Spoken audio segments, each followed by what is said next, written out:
Kik, c'est cochon. Et farce, la farine. Kik à farce. Donc voilà, c'est une petite anecdote.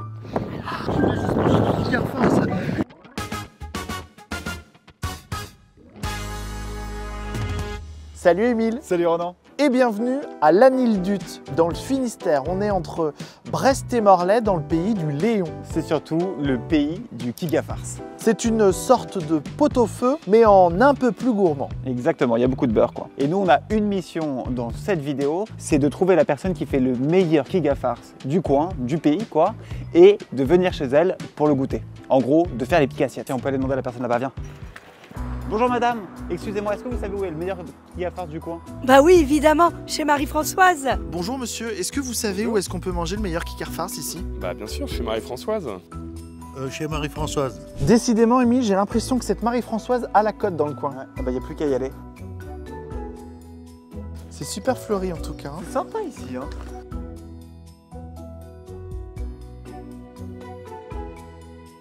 Pas mal de panneaux du routard, c'est plutôt bon signe. Je pense qu'on va taper à la bonne porte. J'ai faim Ronan, j'ai faim. Marie-Françoise. Oui. Bonjour. On nous a dit que vous faisiez le meilleur kik à farce de la région. Est-ce que vous accepteriez de nous montrer la recette? Ah bah, si vous donnez un coup de main, d'accord. Entrez, entrez.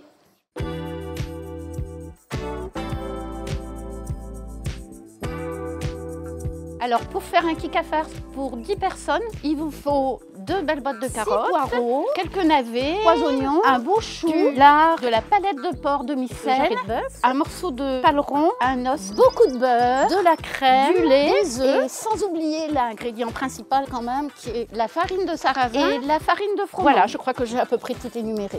Moi, je vous fais la recette type du canton de Saint-Renan. Eh ben écoute, on va pouvoir commencer à le préparer. Moi, je serai un super commis. Si tu veux, je peux t'éplucher, te couper des machins. D'accord. Hop là. Alors dites-nous ce qu'on peut faire parce que là on vous regarde, mais on ne sert vous pas à épluchez grand chose. les carottes. Ouais. Ok, on va éplucher les carottes. Et Ronan a dit qu'il aimait bien couper. Donc Moi, je c'est vais- Émile. Oh, Émile. Vraiment, c'est l'autre. T'as passé combien de temps dans la restauration, toi, Marie-Françoise?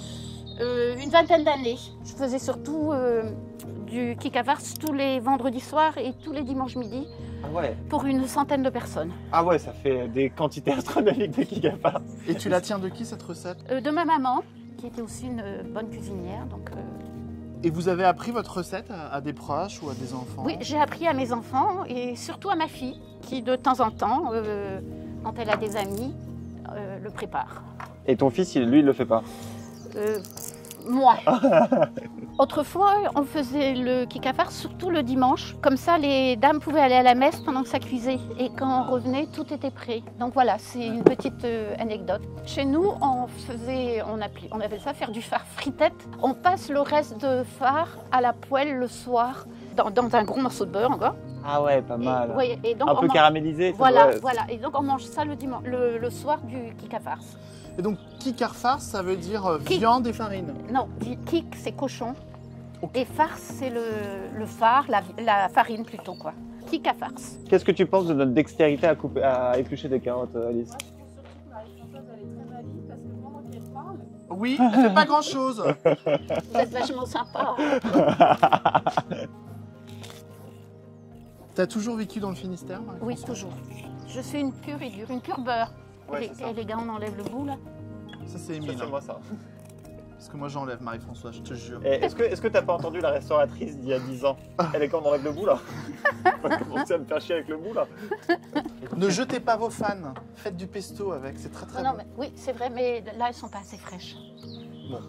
Ne faites pas de pesto avec. Donnez-le à vos carottes. Avec des fans fraîches, bien sûr.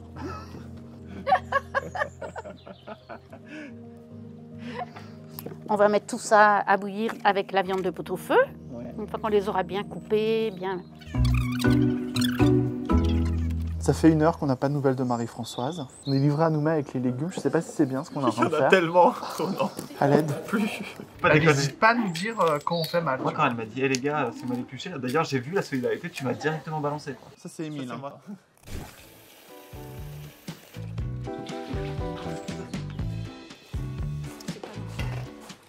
Donc c'est-à-dire le lard et la palette Dans la grande marmite, tu peux y aller, tu peux les mettre. dans une eau bien frémissante. Donc là je mets la viande de porc. hein. Oui, mets la viande de porc. Voilà, tu remets le couvercle. Et hop, c'est parti pour combien de temps de cuisson? Une bonne heure et demie, la viande. Et tout à l'heure, on va rajouter les sacs de farine dedans. Alors, j'ai un petit truc en plus. J'ai mis dans un petit sachet à thé du thym, du laurier et un petit peu de romarin que je mets dans mon bouillon pour parfumer le bouillon. Voilà. Oui, ce sont les herbes du jardin. Vous avez un sacré beau jardin, Marie-Françoise. Hein. Ah, ça c'est monsieur, c'est pas moi. Ah. On aura le droit à une petite visite, vous pensez? Oh, je pense. Et tout à l'heure, je vous inviterai à aller ramasser la salade d'ailleurs pour le repas. C'est vous qui irez l'accueillir. Super. Ronan, peux-tu aller me chercher les échalotes, s'il te plaît? Parce que le... Plus vite, Ronan, plus vite. Non. Les échalotes. Voilà, alors les échalotes, tu les poses là. Oh, tu aurais pu éplucher encore une autre ou deux. Ah, j'ai tout fait. Je suis pas sûre. Donc là, je vais émincer finement les échalotes. Vous m'avez dit 6 échalotes, Marie-Françoise. Oh, j'ai dit... Moi, j'ai épluché 6 échalotes. Ah bon, pardon. Eh ben, tu épluches 2 autres en plus. Oui, chef. Donc là, on va faire le lippic. Le lippic. Le lippic, pardon. Lippic. Donc, c'est du beurre avec des échalotes qu'on laisse confire pendant un bon moment. Et au fur et à mesure, on enlève le petit lait sur le beurre pour que ce soit plus digeste. D'accord. Voilà. Et donc, vous allez arroser votre fard tout à l'heure avec le lippic. D'accord. Donc là, on utilise les 500 g de beurre. Pas tout à fait. Peut-être que ça fait beaucoup. La moitié. Allez, hop. 250 g. Voilà. On fait un salut amical à tous les nutritionnistes de France.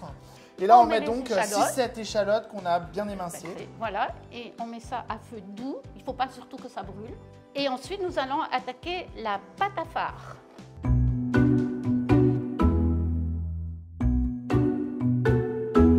Réaliser donc la pâte à fard. D'abord, je mets ma farine de sarrasin, je mets mon gros sel et 2 œufs. Un peu de lait, de la crème fraîche. Allez, hop. Et là, je peux commencer à la travailler un tout petit peu.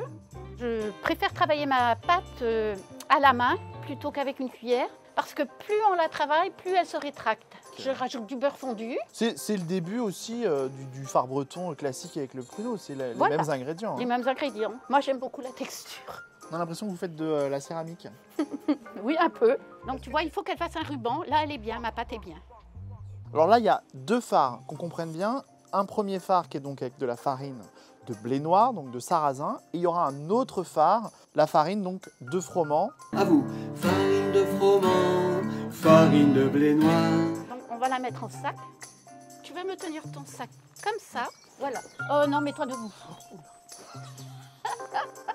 Non, baisse ton sac, baisse le sac. J'ai une responsabilité là. Ah oui, ne le laisse pas tomber. Hein.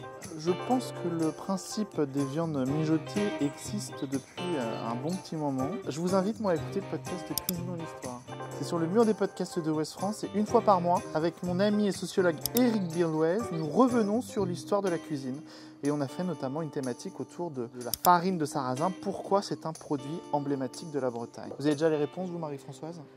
Parce que ça venait dans une terre qui était pauvre. Exactement. Alors, tu tiens comme ça. On va ficeler. Alors, il faut bien ficeler. Alors, tu vois, je prends ma ficelle comme ça. Je la plie en 2. Hop. Voilà. Donc, c'est l'importance d'avoir quand même un bon tissu coton, histoire que que ça ne coule pas, quoi. Voilà. Tu peux aller le mettre dans le pot de soupe. Ok, chef. Notre sac va donc dans la marmite de soupe avec... Non, pas dans la marmite de soupe, dans la marmite de viande. Ah bah, il dit la soupe, vous avez dit la soupe. Tu peux aller le mettre dans le pot de soupe. On le met dans la marmite avec les viandes. Vraiment, c'est un peu le petit garçon qui fait des bêtises et moi, je suis le petit garçon cool aujourd'hui. On a échappé au drame quand même. Hein. Alors, moi, ce que je me permets de faire, Marie-Françoise, là, c'est juste de remuer un peu les échalotes avec le beurre. Ah oui, oui. Donc maintenant, nous allons faire la pâte de froment. Dans la vraie recette, il y a le blanc et le noir. Donc là, je vais vous faire maintenant la farine de froment. Je ne mets pas trop parce que... T'aimes moins ça? Oui, j'aime moins ça. Et puis les gens aussi. Je pense que dans l'ensemble, les gens mangent moins de farine de froment. Un petit peu de sucre, mais très peu de sucre. Je vais mettre une bonne cuillerée. Voilà. Donc je mélange bien ma farine et mon sucre. Et là, je mets 3 œufs, là, tu vois. Donc je mets la crème. J'ai mis le beurre fondu déjà, hein. Et alors là, le sac, il est humide, c'est justement... Pour que ça colle pas. Pour que ça colle pas, ok, très bien. Hop. Voilà. au bain-marie. On précise que là, tout est en train de mijoter tranquillement. Dans cette première marmite, on a donc les légumes qui continuent de mijoter avec le paleron. Voilà. Et un os de jarret de bœuf pour donner un bon goût à la soupe. Ici, on vient de mettre nos sacs de phare et notre viande de bœuf. Exactement. Et ici, on a notre beurre qui a bien fondu avec les échalotes. Et on le laisse, on peut le laisser 2 heures, hein, sans souci, pour que les échalotes soient bien confites et bien... Voilà. Sur feu doux, bien sûr. Sur feu très doux. Le phare et le lard doivent cuire une bonne heure et demie, entre 1 heure et demie et 2 heures. Et pareil, la soupe, donc quand on rentrera, ça sera bon, on pourra le... Alors, qu'est-ce qu'on va faire pour s'occuper, Marie-Françoise? Nous allons aller nous baigner, voir si la température de l'eau n'est pas trop froide. Hier, elle faisait 15-16. Ah bah super. Ça va, ça. Ça va, ça.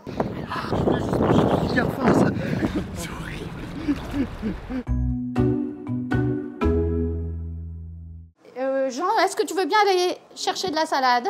Jean, c'est votre mari. Jean, c'est mon mari. Ma foi, donc je bidouille un petit peu, comme on dit. C'est le fouillis, mais le fouillis organisé, quoi. Moi, je suis un fils de la campagne. J'ai travaillé chez mes parents comme maraîcher pendant 9 ans. Ensuite, j'ai travaillé pendant 6 ans comme jardinier au jardin de la ville de Brest. Et puis ensuite, donc, on s'est installé avec Marie-Françoise comme pépiniériste paysagiste. Voilà, donc ça a été une bonne partie de ma vie. On va chercher la salade? Allez, on va aller prendre la salade. J'ai fait mes parterres donc un peu plus bas que les allées, justement, pour qu'il n'y ait pas d'eau dans les allées. Et voilà donc un peu de potager. Donc là, j'ai des betteraves que je vais éclaircir là maintenant. Un peu de haricots, un peu de petits pois. Alors, nous, on se prend une Batavia, on prend laquelle? Tu peux prendre au moins 2, hein. J'ai mangé du cafard avant que je la connaisse, hein. Mais c'est vrai qu'il est bon. Allez, il ne faut pas trop lui dire, tout le monde elle aura la grosse tête. On va laver la salade. Voilà, voilà. Ah, je vois qu'il y a une petite copine. Ah non, je croyais qu'il y avait une petite limace dedans. Ah, non, oui. non, ça va. Bon. Ah oui.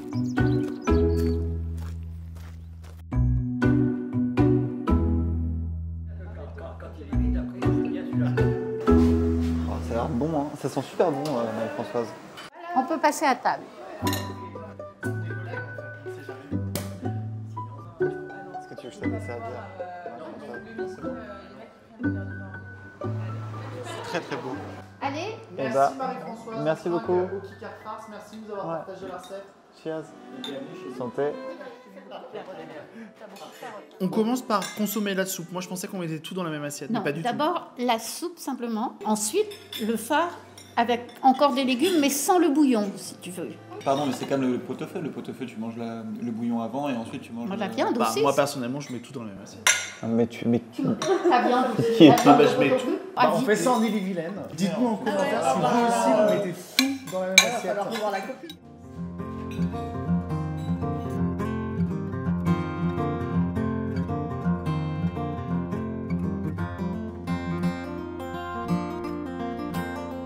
Je leur disais que maintenant c'était la mode de le manger avec du poisson ou du homard. Et on appelle ça du pesquet par farce.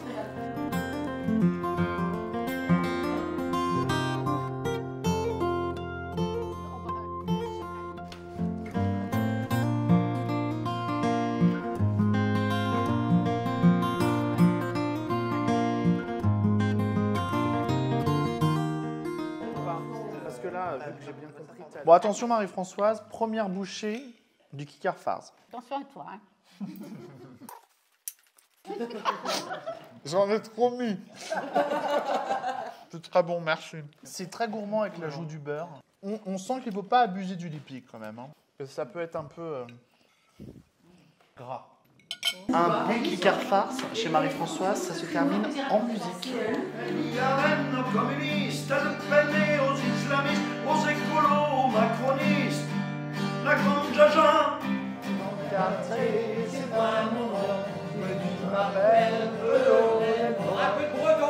Attention.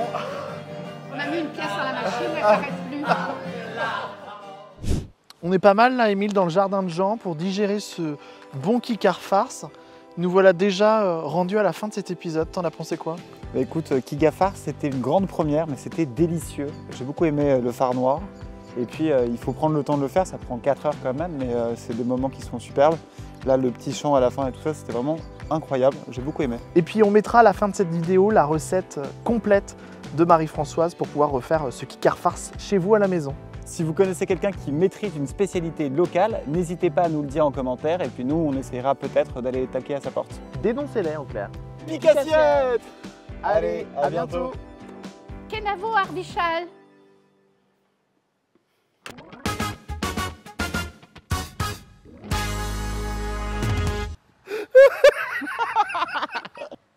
Marie-Françoise! Oui. C'était ça, non, que tu voulais? Je suis fatigué, moi j'ai le lit pique sur la panse. J'ai envie de dormir. Mais attends, mais qu'est-ce que c'est? C'est un documentaire animalier? À bientôt. Non. Tu veux dire allez, toi? Ouais. 1, 2, 3. Allez, à bientôt. 1, 2, 3. Pique-assiette! Pique-assiette! Quel enfer.